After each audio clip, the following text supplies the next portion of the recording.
Hello students, in our earlier video lecture we have gone through oral communication, and in today's video lecture we are going to discuss the written communication. As we have seen that oral communication has certain disadvantages. As we have gone through that, of course it is not useful for large audiences, not useful for large organizations, or for the lengthy communications. It's definitely the listener may not listen to the oral communication, but once it is spoken, it is gone for forever. So he cannot have the facility to re-hear the said communication. So in this respect, we just need to go into the another mode of communication, method of communication. It is written communication. So why we have to study written communication? As usual, we need certain important messages to be kept in a record form. It is essential to have some legal credibility. The written communication is important. Where oral communication is not functioning well, in such cases, written communication will help to get more clarification on the messages. So written communication is very important than oral communication. No doubt. The advancement of so-called electronic technology has revolutionized the entire concept of human being, and that is what we have the revolutionized world of businesses and commerce and trade. The introduction of telemarketing, mobile marketing, telecommerce, mobile banking, telebanking, and lots of e-commerce platforms has definitely minimized the need and importance of written communication. But the written word has its own unique importance. There are so many electronic devices which will not be allowed to generate written communication, because there are again serious problems about data theft. Orders have to be put in writing. Present day business depends very heavily on the credit. So for granting credit also, written communication in the form of memorandums, guarantees becomes necessary to assess the credibility of the party that asked for credit, status inquiry, and other confidential things that needs to be communicated in the written form. So that is what written communication is very much required. So written communication has a unique importance for internal administration, business operations, and also has a liaison relations with public and workers union. So written communication is required. It is divided into two types of communication. We just need to think about the official or formal type of communication, which is of course official, business, circulars, notices, leaflets, press releases, press reports, and other reports are formal one. And when we think our person to person basis, informal communications. So we have informal communications. So these two types of communication that we see. What are the characteristics of the written communication? As we have seen, written communication is creative. Of course, we have to think, we have to apply our understanding, our say pre-acquired knowledge of grammar, etiquettes, morals, and the style of writing. And we have to think what to write, what next sentence should be, what meaning I must communicate. So definitely you goes into entire process of thinking and imagining and visioning, and this is nothing other but a creative faculty of a human mind. That is what written communication is creative in this sense. Next characteristic that we see is time factor is always there, because to write requires time. To write means it takes some mechanism, and that mechanism is mental mechanism, hand mechanism, and writing mechanism. So all this required until it takes the final form on a piece of paper. Time is required. So time is also there. If we have drafted a letter, put in a post office to post to a certain address, of course this time factor is always there. So time factor is there. Then it's a permanent record. Of course, if a written word is there, it becomes permanent unless it is destroyed. So that is what we have, thousands of years of literature, that is documents that are still available with us. Why? Because it is in the written form and it has been preserved. It is digitally preserved nowadays. So we have this type of so-called written record. It takes the permanent form. Then it is accurate and precise. Of course, we cannot move around the certain point. We directly write the messages. Written communication carries the accuracy and preciseness. We cannot go in diverting the subject matter and writing here and there.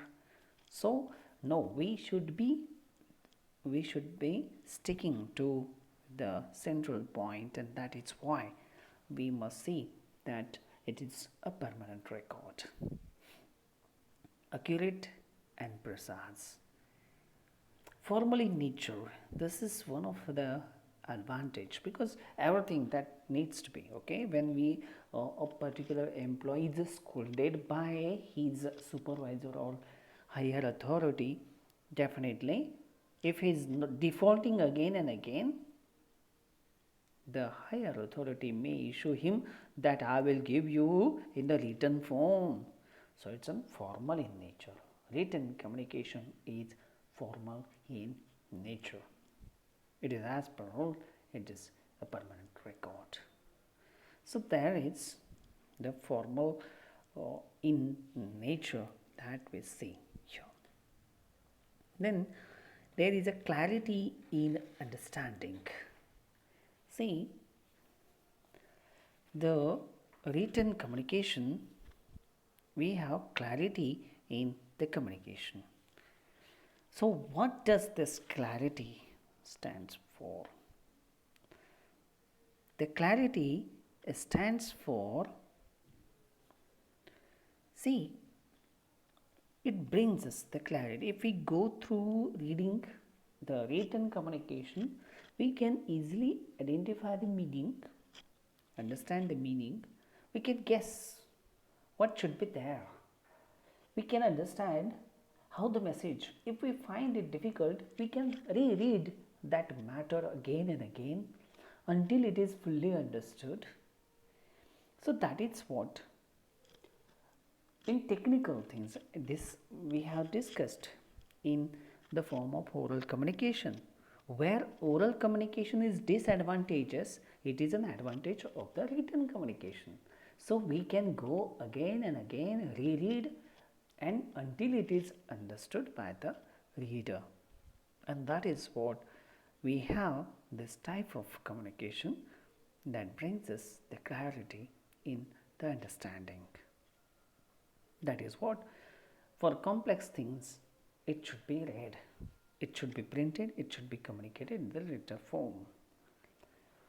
Then we have the problem of feedback. Of course, written communication is slow. If the posted letter from one end to another end, it takes 3 to 4 days to come. And if the other person reads, when he reads, it's again time consuming. And when he reads, of course, it takes the time to write, and then again 3 more days or 4 more days to reach to us in a letter form. So there is of course a problem of feedback. In oral communication, we have instant feedback. Okay, if printed pamphlets are there, leaflets are there, they can be distributed to the wider public, to the wider audience, and that is what we have wide circulation of the written leaflets or pamphlets, and that is what it reaches to the depth of the audience. That is what we have this as characteristics of the written communication. Now let us go through what are the advantages. See, as we have seen these characteristics, out of characteristics we can take the advantages of these characteristics. So of course it is a creative, of course time factor is always there, but due to its usefulness, time factor is minimized. Its permanent record, of course it's permanent record, it is useful. Accuracy and precision is also there. This is one of the advantages. It is economy and efficiency. Given to its efficiency, written communication is very much useful. So we have this as repeatedly referred to. This is one of the advantage of the written communication. We can take the reference again and again, go back. So in the office, we can go to find out a particular letter from 10 years old, 20 years old, or whatever. So we can go back and refer to that particular letter and find out the references. So if it is preserved, we can take the references, and that is what we have seen. The books we can refer. Okay, so written communication is helpful, and we can repeatedly take the references of. It facilitates the assignment of duties and responsibilities. Of course, written communication is useful to give the orders, as it is a mistake to commit the oral communication, so we can give the written communication in the oral form. See, at the same time, managers may sometimes shift the responsibility for the mistake to the lower staff, and that is what all these so-called situations that we need. Okay, as it is better, we have seen this type of communication is always there. See, As the advantages, so are the disadvantages. So let us go through the disadvantages. It's slow and time consuming. Written communication takes time to get committed to writing or transmit it to its destination. See, a letter reaches through post to courier more than 2 or 3 days past. Then communication over telephone, definitely immediately. So oral communication is better here, but written communication is uh, time consuming. This is one of the disadvantage. Mean for literate only, okay, this is one. Only who know सुशिक्षित माणसांनाच written communication उपयोगाचं ठरतं. Oral कम्युनिकेशनमध्येही flexibility असते.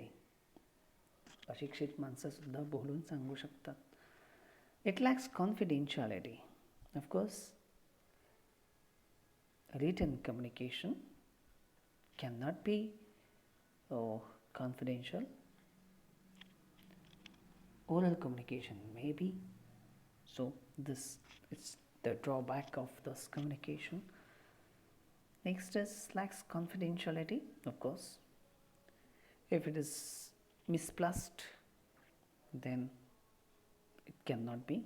Expensive, of course. Written communication needs stationery, publication, duplication, printing, electronic meters, or get electricity consumption. So written communication is entrusted to the stenotypes and secretaries. It is to be dispatched through the department. So a number of people will get involved in dictating, writing the written communication. Filing is the problem. If the documents are preserved, needs to be preserved, it needs to be stored. So we have this type of things that we see. So as we have seen, we had to go through the disadvantages of the written communication. Then how to make written communication as much more useful. So you have to know the register, how the language is to be used to address a particular type of public. There should be the observance of 5 C's: clear, conciseness, correctness, coherence, courteousness.